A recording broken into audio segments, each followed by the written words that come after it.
काही जागा मनात इतक्या घट्ट आठवणीत राहतात की तिथे पुन्हा जाण्याचा मोह नक्कीच होतो. असं काहीसं आमच्यासोबत सुद्धा घडलं. गुढीपाडव्याला आमचे फोटोग्राफर मित्र अक्षय आणि प्रवीणसोबत आम्ही फोटोशूट केलं होतं. त्यासाठी आम्ही मुंबई ठाण्याच्या अगदी जवळ असलेल्या नेचर टच नावाच्या या सुंदर ठिकाणी आलो होतो. तेव्हाच आम्ही ठरवलं होतं यंदाच्या पावसाळ्यात इथे नक्की यायचं आणि इथे येऊन कोकणातला धोधो कोसळणारा पाऊस अनुभवायचा आणि या सुंदर जागेविषयी तुम्हाला सुद्धा सांगायचं.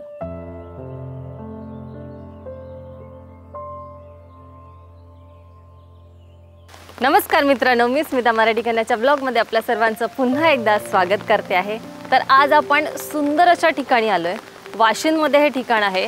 हे ठिकाण मुंबई ठाण्यापासून अगदीच जवळ आहे, त्यामुळे तुम्ही बाय रोड किंवा ट्रेनने कसंही येऊ शकता. आणि मी खूप जास्त एक्सायटेड आहे तुमच्या सगळ्यांशी शेअर करायला, कारण हे ठिकाण खरंच खूप सुंदर आहे. निसर्गाच्या सान्निध्यात आहे. ऑफकोर्स तुम्हाला माहिती आहे आम्हाला जसं आवडतं तसंच ठिकाण आहे, त्यामुळे मी खूप जास्त एक्सायटेड आहे. तर चला व्हिडिओची सुरुवात करूया.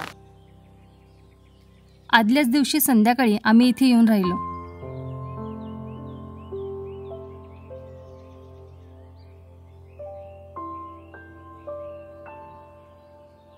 एकदम सकाळीच पावसाने हजेरी लावली आणि घराच्या कौलांवर आदळणाऱ्या पावसाने आम्हाला जागं केलं.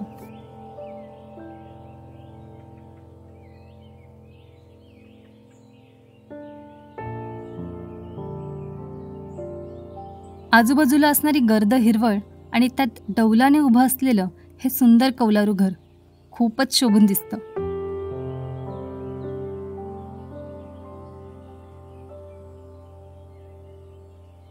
घराच्या अंगणात असणारी तुळस या घराची शोभा अजूनच वाढवते. घराच्या वरांड्यात बसून समोरचा पाऊस आणि हिरवागार परिसर बघणं मी इथे खूप जास्त एन्जॉय केलं. सकाळचा गरमागरम चहा आम्ही या खास ठिकाणी बसून बाहेरचा पाऊस बघत घेतला. थोड्या वेळाने नाश्ता सुद्धा आला. ही सुंदर जागा ज्यांच्या संकल्पनेतून तयार झाली त्यांच्यासोबत पण आम्ही गप्पा मारल्या आणि सगळी माहिती जाणून घेतली. नमस्कार, मी तुषार म्हात्रे. नमस्कार, मी प्रतिभा म्हात्रे. पण आला आहात नेचर टच दी फार्म, जो खानिवली भिवंडी तालुक्यामध्ये आहे आणि मुंबई नाशिक हायवेवरती ठाण्यापासून साधारणतः 40 किलोमीटरवरती हा आहे. आणि इथे आपण तुम्ही बघत असाल की माझ्या पाठीमागे जे घर दिसतं ते मड हाऊस आहे, की जे मातीपासून बनवलेले आहे. सस्टेनेबल असं आणि पर्यावरणपूरक अशी घराची ती रचना आहे. आणि जे फार्म आहे ते मी त्याच दृष्टीने म्हणजे इथे आल्यानंतर जेणेकरून आरोग्य आणि इथली जी आपली नैसर्गिक धनसंपत्ती आहे म्हणजे वृक्ष, वेली आणि जे इथले कीटक पक्षी त्यांचं संवर्धन कशा प्रकारे करता येईल त्या दृष्टीने आणि पुढच्या पिढीला ते कसं आपल्याला देऊन जाता येईल या दृष्टीने ही मी माझी फार्मची कल्पना जी होती जी माझ्या अनुभवातून मी साकारलेली आहे.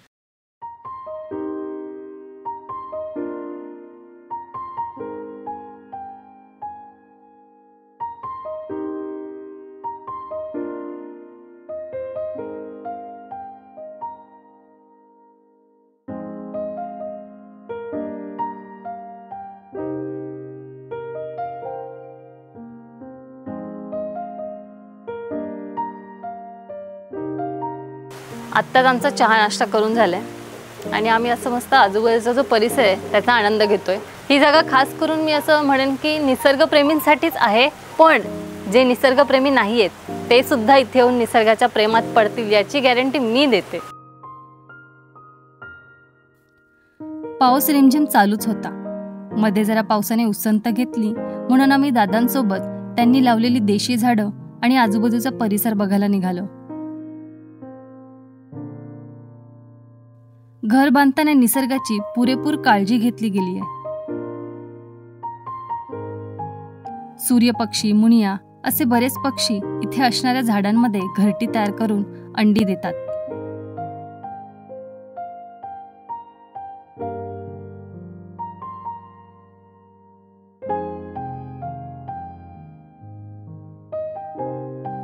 आपण लावत असलेल्या झाडांमुळे, जपलेल्या निसर्गामुळे पुढच्या पिढीसाठी निसर्गाचं जतन, संवर्धन होतंय याचा आनंद, समाधान दादांच्या चेहऱ्यावर दिसून येतं.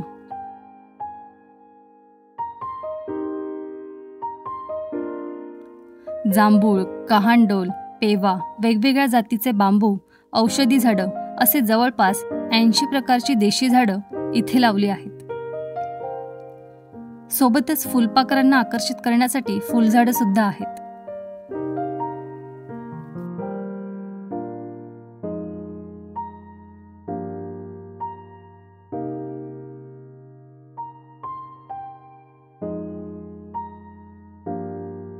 इथे येणाऱ्या पाहुण्यांना ऑर्गॅनिक भाज्या मिळाव्या म्हणून इथे भाज्या सुद्धा लावण्यात आल्या आहेत.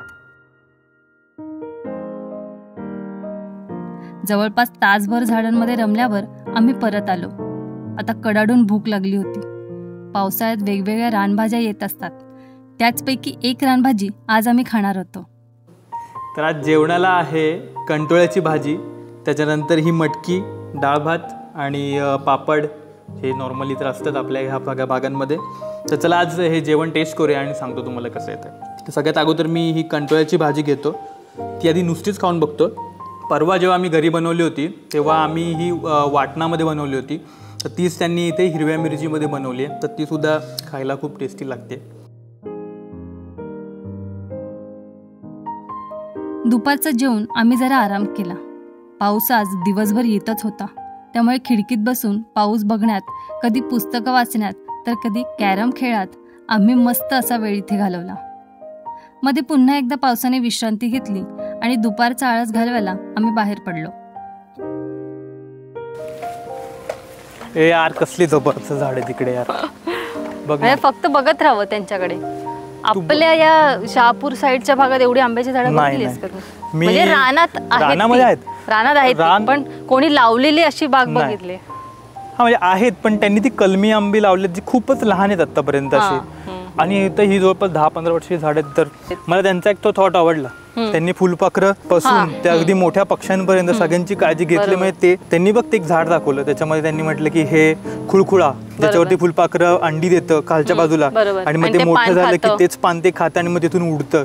घोरपडीसाठी त्यांनी एक जागा केली. घोरपडीसाठी जागा केली. ती घोरपड आतमध्ये जाऊन राहते. पक्षीने प्राण्यांचा पण विचार केलाय. त्यानंतर ती जे तिकडे बांबूची सगळी झाडं आहेत त्याच्यामध्ये पक्ष्यांसाठी त्यांनी छोटे पक्षी जातात, मोठे जाऊ शकत नाहीत. म्हणजे छोट्या छोट्या गोष्टी आहेत ज्याच्यामध्ये थॉटफुल आहे ऍक्च्युली.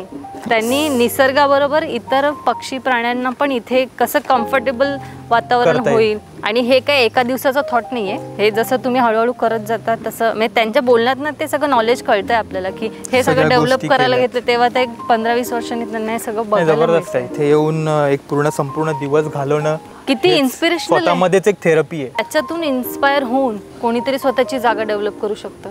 हे पण आता ह्या पायऱ्याच बघ ना. आता हे त्यांनी सांगितलं की एक जुना वाडा होता, तो तुटणार होता, त्या जुन्या वाड्याचे दगड आणले. ऍक्च्युली इथे स्विमिंग पूलची काही गरज नव्हती असं मला वाटतं. पण काही लोकांची असते रिक्वायरमेंट. पण त्यांना येऊन असं पूलमध्ये पडायचं असतं. तिथे त्यांनी नवीन बांधकाम पण घेतलंय करायला. हा, ते फ्युचर प्लॅनिंग त्यांचं. फ्युचर प्लॅनिंग बघूया फ्युचर मध्ये. पण इथे बांधकाम मेसेज असं नाहीये कारण नॅचरल बिल्डिंग आहे. हो, त्यामुळे निसर्गाला फार हानी पोहोचेल असं काही काम करत नाही. निसर्गाला धरून बऱ्याचशा गोष्टी करण्यात आल्यात. हा स्विमिंग पूल बघताना तुम्हाला जरी नॉर्मल स्विमिंग पूल वाटत असला तरी तो नॉर्मल अजिबात नाहीये. कारण यात हा पूर्ण ना बेसॉल्ट खडकात बांधलेला आहे. खाली जे तुम्हाला निळ्या रंगाचे दिसते ना हेच फक्त ते म्हणजे कलर दिसण्यासाठी त्यांनी टाईल्स लावलेत खाली. बाकी हा पूर्ण बेसॉल्ट खडकात बांधलेला असल्यामुळे बांधायला जास्त वेळ पण गेला, कारागीर जास्त लागले. तिकडे बघ, तिकडे दाखवते तुला. हे आहे ना त्यांनी असं मस्त नदीकाठी बसल्यासारखं फील येईल त्यासाठी हे थोडंसं असं उंच ठेवलं. हा भाग इथे म्हणजे तुम्ही इथे बसून असं पाण्यात पायऱ्या केल्यात, 2-3 पाय घालून बसू शकता. हा पार्ट केलाय त्यांनी तो आपल्या मोठ्यांसाठी, ते सिनियर सिटीजन, आणि तिथे लहान मुलांसाठी अशी हाईट ठेवली आहे. जास्त हाईट नाही आहे स्विमिंग पूलची, त्याच्यामुळे बरं सगळ्यांची काळजी घेतली त्यांनी. हां, म्हणजे ज्याला पोहता येत नाही ना तो पण असं टाइमपास करू शकतो, बुडणार नाही तुम्ही. अच्छा, म्हणजे तुझ्यासाठी तो तिकडचा भाग आहे? नाही, तो नाही, सिनियर सिटीजन नाही, माझ्यासाठी तो आहे लहान मुलांचा. त्याच्यात मी असं कंबरेच्या पाण्यात असं करणार. अच्छा, सिनियर सिटीजन नाही का? नाही, त्याला टाइम आहे. ते सिनियर सिटीजन मध्ये तू जाणार आहेस, कुठेही पडतोस ना. ठीक आहे चालेल. इकडे अमोल, फुलपाखरू लवकर आहे. तो बघ ते बघ दिसला.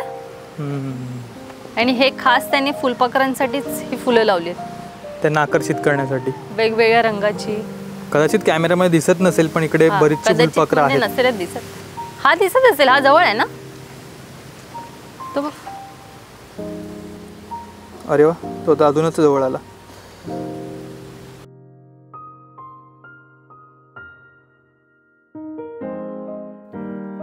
शहरापासून अगदी जवळ असलेलं हे ठिकाण आम्हाला खूप जास्त आवडलं.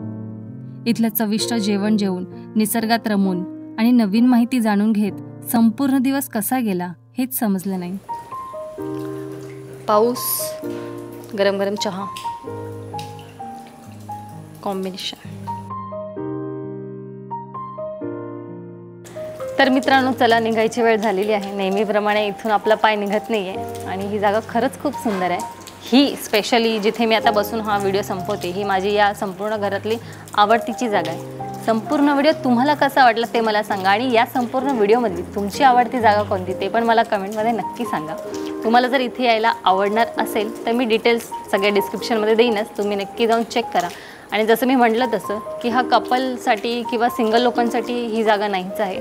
तुम्ही ग्रुपमध्ये आलात तरच तुम्हाला इथे जास्त मजा येणार आहे. त्यामुळे जास्त लोक येऊन इथे तुम्ही तुमची फॅमिली पिकनिक किंवा मित्रमैत्रिणींना घेऊन येऊन इथे मजा करू शकता. त्यामुळे ग्रुपसाठी ऑलवेज वेलकम अशी ही जागा आहे. तर संपूर्ण व्हिडिओ कसा वाटला ते सुद्धा कमेंट करून सांगा. व्हिडिओ आवडला असेल तर नक्की लाईक करा, शेअर करा, सबस्क्राईब करा जर चॅनलवरती नवीन असाल तर. भेटूया पुढच्या व्हिडिओमध्ये. तोपर्यंत ओके, डाटा, बाय. सगळे डिटेल्स डिस्क्रिप्शनमध्ये आहेत, नक्की जाऊन चेक करा आणि पावसाळ्यात या जागेला नक्की भेट द्या.